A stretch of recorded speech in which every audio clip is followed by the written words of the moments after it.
Meanwhile, the Islamic militant group al-Shabaab fled the Somali city of Baidoa in late February without a fight, giving up a strategic center they captured from government forces 3 years ago. VOA's Peter Heinlein was among the first Western journalists to visit Baidoa in years, where some residents describe it as a disaster. Flying to Baidoa in a vintage Ethiopian Airlines plane is an adventure in itself. The pilot negotiates a corkscrew landing to avoid possible mortar fire. The airport is heavily guarded. Much of colonial-era Baidoa is in ruins from the war that toppled Somalia's last functioning government in 1991.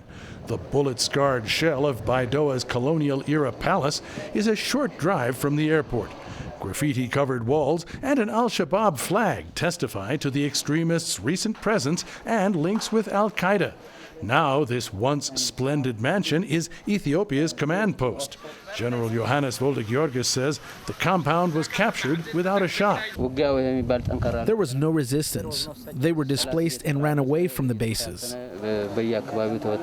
But al-Shabaab has vowed to return. The extremists also left behind a few surprises.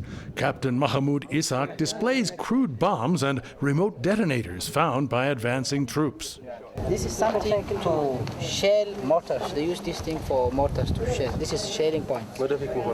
And this is also a modific. For this thing, this also switch. This switch. So this thing is improvised explosive device. Ethiopia's last military adventure in Somalia ended badly in early 2009. But Captain Mahmoud Isaac says after 3 years of al-Shabaab's harsh rule, Ethiopians are being welcomed back. The al-Shabaab, they did many wrong things with the people. They don't allow any Jews to come here. As you heard, there is a many drought here. There is no any Jew at all here. Clan elders liken the damage inflicted by al-Shabaab to an earthquake. Elder Maalim Ali Barder says no aid organizations have arrived since al-Shabaab left. He appealed for urgent disaster relief. A lot of people are dying. They are hungry and thirsty and in desperate need of international assistance.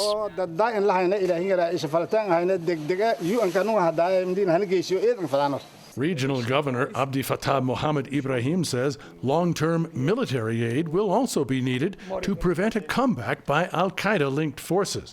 Displaying weaponry captured from al-Shabaab, he said the extremist threat could only be eliminated when their fighting force is destroyed.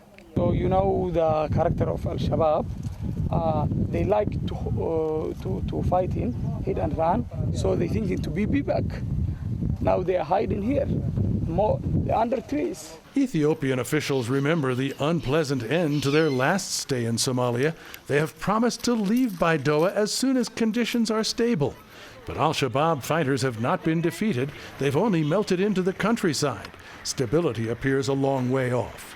Peter Heinlein, VOA News in Baidoa, Somalia.